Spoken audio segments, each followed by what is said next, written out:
Hey everyone, welcome back to the Ray Law International Channel. How does the history of U.S. immigration touch our lives?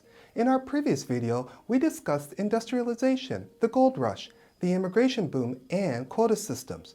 Today, we're going to talk about Ellis Island, World War II, and the transformation of immigration law.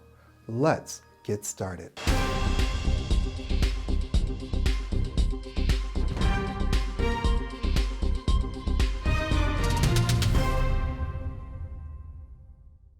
After the immigration law of 1924 established nationality quotients, immigration to the U.S. became increasingly more strict. The U.S. border control was established to stop people from entering illegally through Mexico or Canada.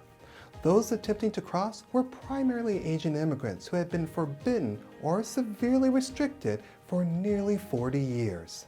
Meanwhile, the U.S. fell into the Great Depression and immigration was restricted even further.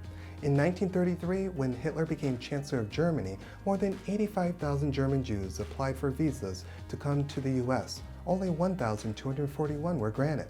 Most people remained on a visa waiting list for 3 to 4 years. In 1939, more than 27,000 visas were granted, but 270,000 people remained on the waiting list. Nevertheless, during World War II, the U.S. accepted more refugees fleeing Nazi Germany than any other country in the world. Between 180,000 and 220,000 refugees arrived at Ellis Island between 1933 and 1945, and it marked a sea of change in the immigration law. In 1948, the U.S. passed its first Refugee and Resettlement Law, and in 1952, the McCarran-Walter Act ended the exclusion of Asian immigrants. During the Cold War, the U.S. admitted 3 million refugees, and from 1960 to 1962, the U.S. admitted 14,000 unaccompanied children from Fidel Castro's Cuba.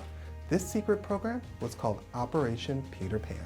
Our final video will take us from the 1960s to present day. Do you have family that was impacted by one of the events we discussed today? Let us know in the comments below.